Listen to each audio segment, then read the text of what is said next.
السلام عليكم، مرحبا بكم معايا من جديد في القناة ديالي. نتمنى الفيديو ديالي يلقاكم في احسن الاحوال.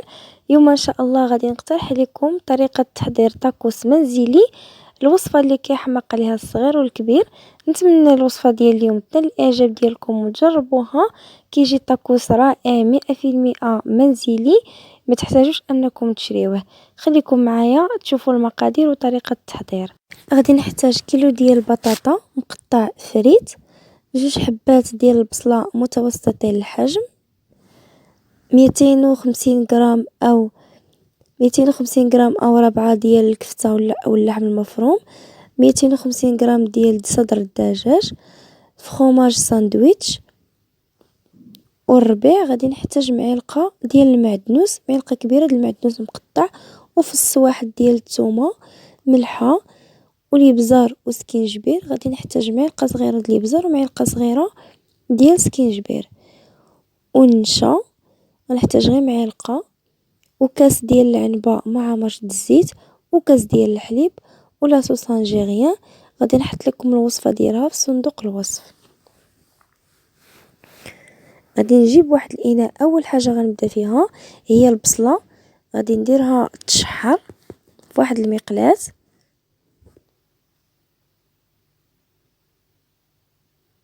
غادي ندير لها الملحه ضروري باش غادي تشحر. غندير تقريبا نصف ملعقه ديال الملحه والزيت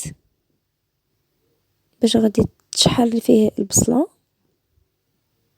وغادي نديرها فوق نار هادئه مهيله باش تشحر. غادي نحاول نسمها براس معلقه ديال الابزار وراس معلقه ديال السكينجبير. غادي نخلي البصله ديالي تشحر فوق البوطه على نار هادئه من بعد ما نغطيها، وغادي ندوز باش نحضر العجينه على ما طيح لنا البصله. بالنسبه للعجينه غادي نحتاج نص كيلو او 500 غرام ديال الدقيق فورس، كاس ديال العنبه الحليب، نص كاس ديال الزيت.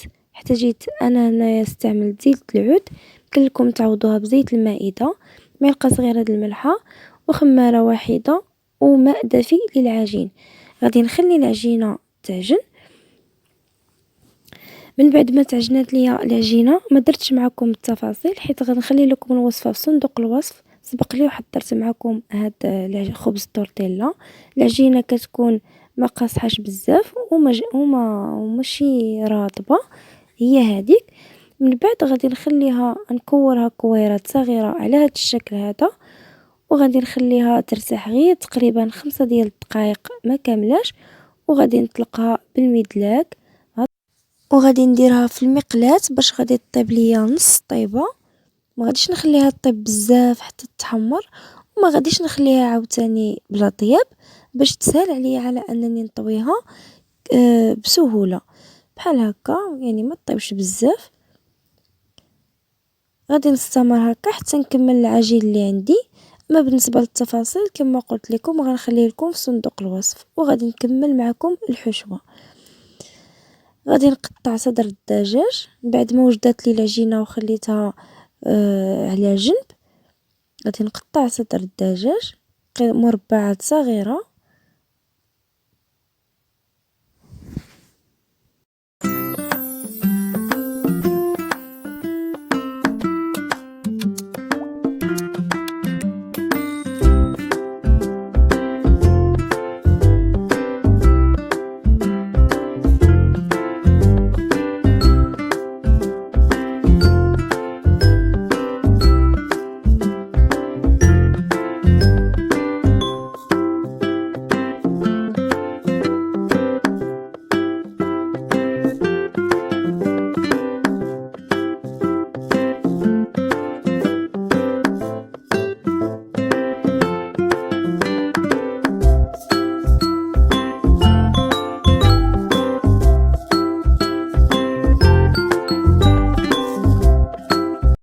من بعد ما قطعت صدر الدجاج خليته على جنب. الفريت ها هو حتى هو كنقليه. اما بالنسبه للبصله فهي تشحرات، غادي نخليها في واحد الطبسيل ونحطها جانبا. وفي نفس المقلاة غادي نشحر الكفته، خليها على جنب. وغادي نشحر الكفته اللي سبق ليا ودرت ليها التوابل درت فيها بصلة صغيرة محكوكة، ومعلقة كبيرة ديال المعدنوس، ومعلقة صغيرة ديال الكمون، معلقة صغيرة ديال الابزار، ومعلقة صغيرة ديال الملحة، وصافي. وكتعجنها. كنعجن الكفتة ديالي حتى كتخلط بالتوابل، وغادي نضيف عليها غير شوية ديال الزيت اللي غادي تشحر فيه، ونخليها تشحر. ما كتاخدش وقت طويل، تقريبا 10 ديال الدقائق فقط. ها هي تشحرات ليا واجده. غادي نديرها حتى هي فواحد الطبسيل، يعني الكفته هي وجدات، والبصله حتى هي واجده، وبطاطا كنقليها في خطره وحده. كنحاول نخدم اون باراليل باش كنسالي في وقت قليل. نخليها تبرد على جنب، وعاوتاني في نفس المقلاة غادي نضيف الصدر ديال الدجاج اللي سبق ليا وقطعت معكم. يمكن لكم في هذا الطاكوس يمكن لكم ديروا غير صدر الدجاج بوحدو، اولا ديروا غير الكفته بوحدها، ولكن ملي كديروه ميكس كيعطي مذاق اروع. درت ملعقه صغيره ديال الملحه. عندي هنايا معبوره ملعقه صغيره ديال سكينجبير، وملعقه صغيره ديال الابزار، معلقه كبيره ديال الربيع ديال المعدنوس مقطع.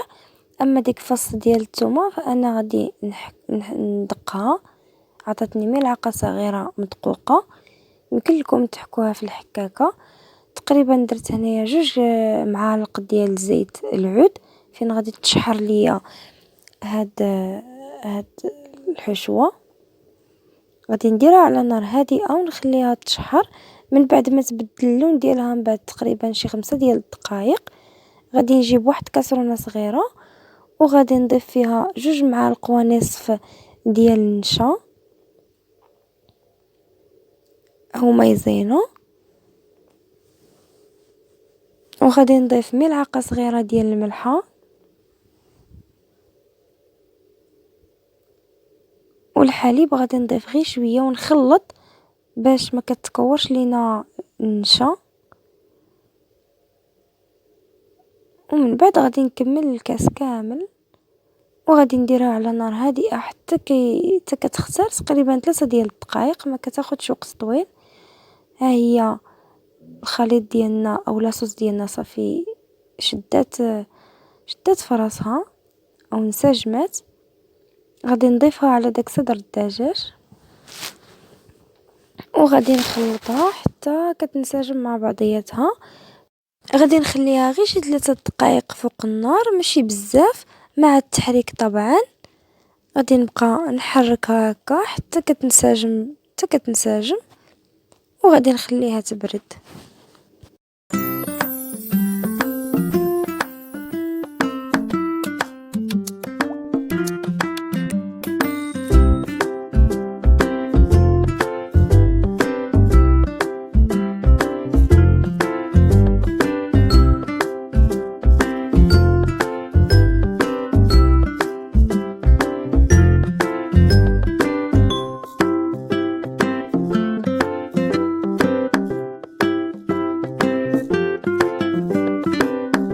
الدجاج ديالنا صافي ها هو وجدت ليا كاع المكونات اللي غادي نعمرها في الطاكوس.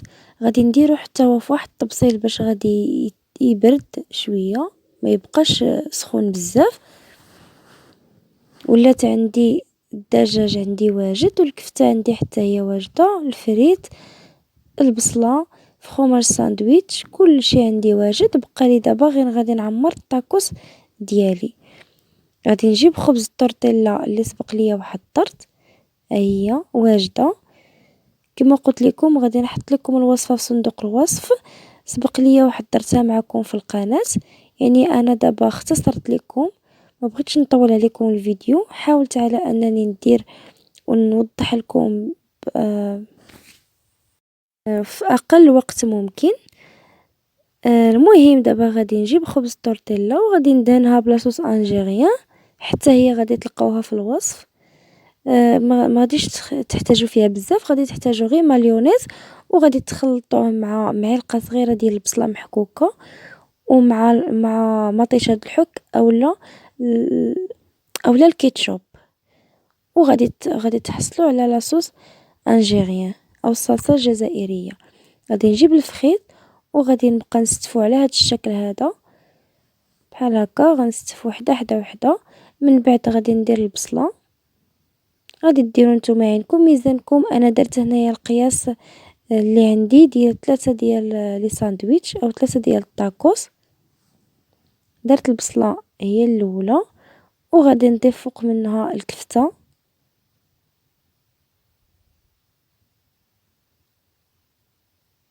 كتعمروا القياس اللي بغيتو. حيت عندي انا هاد خبز التورتيلا ما كبيراش بزاف، يعني غنحاول ما نعمرش بزاف باش تساعدني على انني نسد الطاكوس. اما الا بقيت كنعمر بزاف فاش غادي نجي نسدها ما غاديش غادي تبقى محلوله من الجوانب وغادي تخرج لينا الحشوه. دونك غادي ندير غير القياس باش تساعدني على انني نسدها بسهوله. من بعد ما درت الدجاج على الكفته غادي ندير فخوماج ساندويتش. انا ما غاديش ندير بزاف، غادي ندير غير وحده في كل ساندويتش. غادي نقسمها على جوج بحال هكا وغادي نديرها على هذا الشكل هذا. يمكن لكم ديروا جوج، ولكن باش ما يجيش الفخوماج باين بزاف غادي نكتفي غير بوحده بركه. غادي نطويها من الجوانب بحال هكا. هاد القياس اللي درت ديال التعميره يلا غادي يجيني هو هذاك. هانتوما كتشوفوا يلا كيتسد. كتحاولوا تشدوها من الجوانب ومن القناة باش ما كيتحلش. وكتكون عندكم الآلة ديال البانيني واجده باش فوا كتجمعوا خبز التورتيلا بحال هكا كتحطوها في آلة البانيني مباشره. آلة البانيني درت ليها بابي ألمنيوم باش هكا كتبقى آلة البانيني نقيه وما بحال هكا. وهو كيدخلها الطياب طبعا وكيدير الخطوط، ولكن كتحافظ على البانيني باش ما كتوسخش وما كيطلقش الطاكوس الزيت اللي فيه. بنفس العمليه بنفس الطريقه غادي نستمر حتى غادي نكمل الحشوه اللي عندي.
الطاكوس اللي درت في الاول غادي يكون طاب.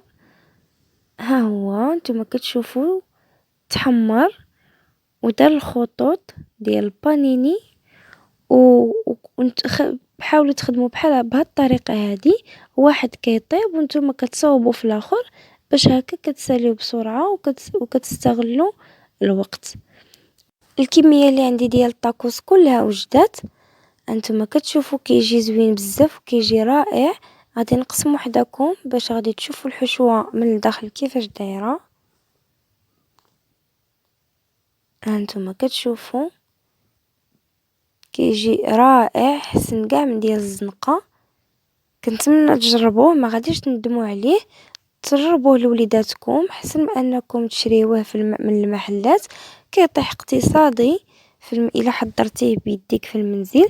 كنتمنى الوصفه ديال اليوم تنال الاعجاب ديالكم.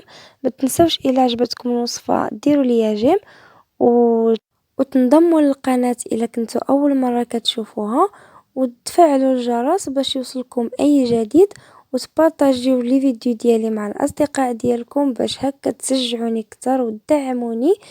كنتمنى الفيديو يكون نال الاعجاب ديالكم، وشكرا على المشاهده.